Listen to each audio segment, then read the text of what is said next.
ہماری oil refineries جہاں پہ 2-3 سال سے ہم سن رہے ہیں کہ $8-10 ارب کی نئی انویسٹمنٹ ہونے جا رہی ہے، عالمی معیار کے مطابق ڈیزل اور پیٹرول بنے گا، اور جو فرنس آئل ہوتا ہے اس کو بھی ہم پیٹرول یا ڈیزل میں کنورٹ کر سکیں گے، آل دوز فیول بنے گا، اپ گریڈیشن ہوگی، ہماری صلاحیت بڑھے گی. وہ تو نہیں بڑھی، لیکن ہماری ریفائنریاں تباہی کے دہانے پر پہنچ گئی ہیں. اس کی کیا وجہ ہے؟ بھٹی صاحب یہ بڑی افسوسناک سٹوری ہے. وہ ہوا یوں کہ جو ہماری ریفائنریز ہیں نا، اس وقت 5 ریفائنریز ہیں ہماری، اور 5 ریفائنریز بیسیکلی یہ ہمارے اسٹریٹجک ایسٹس ہیں. ٹھیک. اور یہ 5 ریفائنریز جو ہیں ہماری 50% سے زیادہ جو ہے نا پیٹرولیم پروڈکٹس کی نیڈس کو پورا کرتی ہیں، ہمارے ملک کی ضروریات کو پورا کرتی ہیں.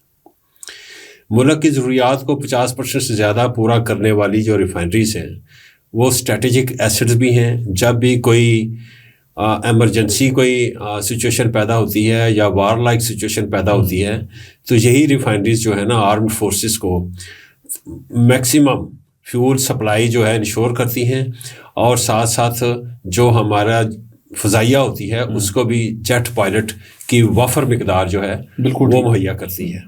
تو یہ اسٹریٹجیکلی بڑی امپورٹنٹ ہے ہمارے لیے. لیکن یہ تباہی کے دہانے پہ ہے. کیوں پہنچی اس دہانے پہ؟ تباہی کے دہانے پہ اس لیے ہے کہ یہ کمرشلی وائبل نہیں رہی، یہ سسٹینیبل نہیں رہی. اور اس کی وجہ کیا ہے؟ اس کی وجہ یہ ہے کہ ان کی اپ گریڈیشن کی ضرورت تھی.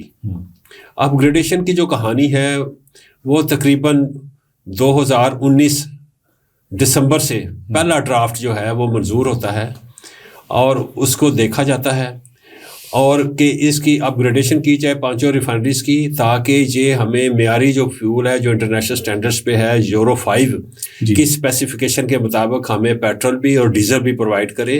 اور جو فرنس آئل کی بہتات ہوتی ہے ہماری ریفائنریز میں اس کو ہم منیمائز کر دیں اور میکسیمم فنش پروڈکٹس بنائی جائیں. رائٹ. کیونکہ پاکستان میں فرنس آئل کا بھی استعمال تقریباً ختم ہو چکا ہے جی. اور وہ ہمیں ایکسپورٹ کرنا پڑتا ہے بھٹی صاحب لاس میں. جی ٹھیک ہے نا، چونکہ ہماری پرانی ریفائنریز ہیں، اور جب ہم اس کی پروڈکشن کرتے ہیں، ریفائن کرتے ہیں، تو ہر صورت اراؤنڈ 30% فرنس آئل 56%. یہ بہت زیادہ بنتا ہے. تو وہ جو ہے نا اس سے جو ہے نا جو اکنامکس ہیں ریفائنریز بھی خراب ہو چکی ہوئی ہیں.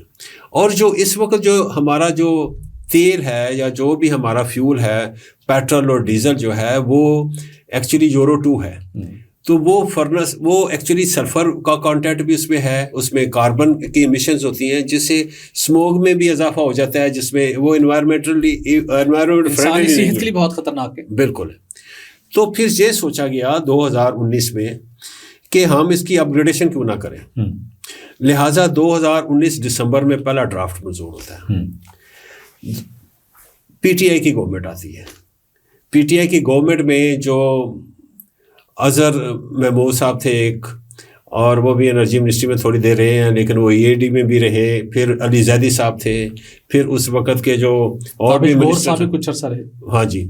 لیکن یہ وہ لوگ تھے جنہوں نے باتیں کرتے تھے کیڑے نکالتے تھے، لیکن کوئی کام نہیں کرتے تھے. انہوں نے وقت ضائع کیا، تقریباً 3.5 سال کا وقت ضائع کیا. پھر پی ڈی ایم کی گورنمنٹ آتی ہے. پی ڈی ایم کی گورنمنٹ کو سینسٹائز کیا جاتا ہے، تو وہ کہتے ہیں جی ٹھیک ہے، ہم 2023 غالباً یہ اگست کی بات ہے، وہ براؤن ریفائنری پالیسی جو ہے یعنی اپ گریڈیشن کی جو پالیسی ہے اس کو وہ اپروو کر دیتے ہیں. لیکن جو ہی وہ اپروو ہوتی ہے تو صرف پی آر ایل جو ہے نا وہ امپلیمنٹیشن ایگریمنٹ سائن کرتی ہے. ٹھیک. تو اس کے بعد دوسری جو جتنی بھی ریفائنریز ہیں 4 وہ بالکل نہیں کرتی. وہ کہتی ہیں کہ اس کا جو امپلیمنٹیشن میکانزم ہے وہ بھی اپروو کریں آپ. پھر امینڈمنٹ آتی ہے. پھر تقریباً فیبرری 2024 میں امینڈمنٹ بھی اپروو ہو جاتی ہے. ٹھیک. پھر اس کے بعد کیا پوزیشن آتی ہے کہ وہ مسائل یہ آتے ہیں کہ پھر بجٹ آ جاتا ہے. بجٹ میں ایک بڑا خوفناک سیل بٹی صاحب معیار لیا جاتا ہے، بجٹری معیار، خود کچھ حملہ کیا جاتا ہے سارے پروسیس کو سابوٹاج کرنے کے لیے. اس میں سیز ٹیکس ایگزمپشن کا جو اقدام ہے وہ لیا جاتا ہے.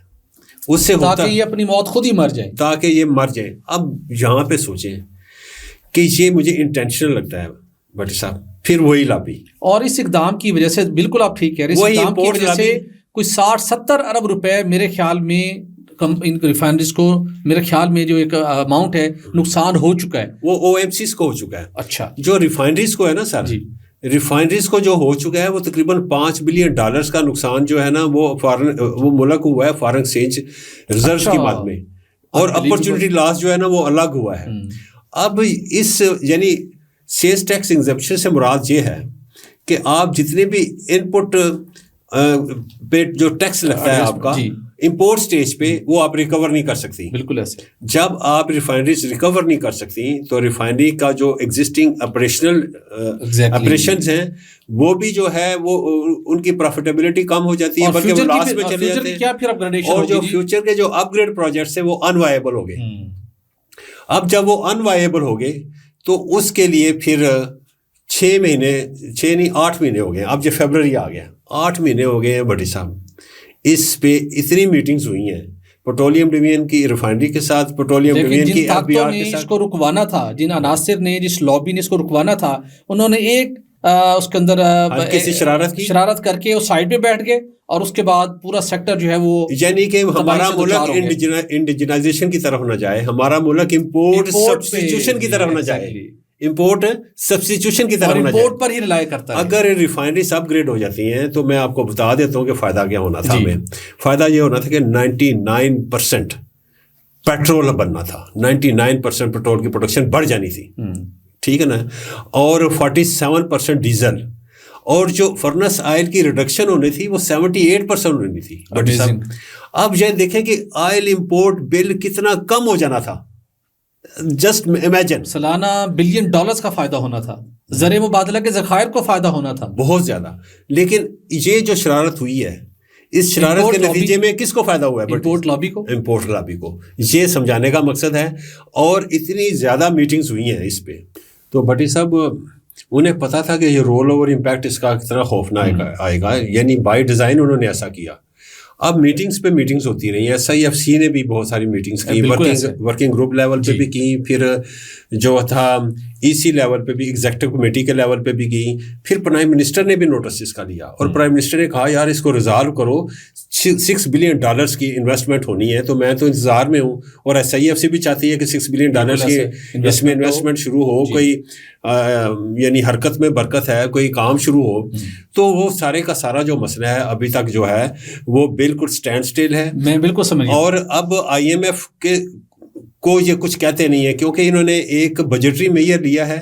اب IMF سے یہ ڈرتے ہیں, IMF بھی آنے والا ہے, مجھے لگتا ہے کہ یہ اتنے ڈرے اور سہمے ہیں کہ یہ IMF سے بات نہیں کریں گے. یہ مجھے لگتا ہے کہ نیکسٹ جو بجٹ آئے گا فائنانشیل ایئر فار 26 جو کہ جون میں آنا ہے, شاید اس میں یہ مسئلہ یہ ریزالو کرے. وہ بھی ابھی شاید لگتا ہے, ابھی شاید دوسری طاقت وہ امپورٹ لابی ہے جنہوں نے یہ واردات ڈلوائی وہ بہت اسٹرانگ ہے, بڑی اسٹرانگ ہے. بٹ صاحب اگر یہ اسٹیٹس کو رہتا ہے تو آپ کی یہ ساری کی ساری جو ہے نا سوائے میرے خیال میں چونکہ پارکو اپڈیٹڈ ہے, بہتر ہے, وہ ان سے ان کے پلانٹس ان سے بہتر ہیں, تو بقایا جو ہے نا مجھے لگتا ہے کہ یہ کلوز ڈاؤن ہو جائیں گی, ان کی بڑی خطرناک آپ نے بات کی ہے. اور اگر آپ پہلے ہی ان کو بہت سے مسائل ہیں, ریگولیٹر بھی ان کی بہت سے حوالوں سے ان کے مسائل رہتے ہیں ریفائنریز کے, اور اگر یہ صورتحال رہی اور جس طریقے سے پہلے ایک لابی نے یہ کام کروایا تو پھر تو جو ایگزسٹنگ جس پوزیشن کے اندر وہ چل رہی ہے وہ ویسے بھی نہیں چل پاتی. دیکھیں ENP پالیسی جو ہے ابھی بھی وہ جو ہے نا ایکٹیو ہوئی ہے لابی, ٹھیک ہے نا, وہ انڈیجنائزیشن کی طرف جانے نہیں دیتی. سب سے بڑا پوائنٹ یہ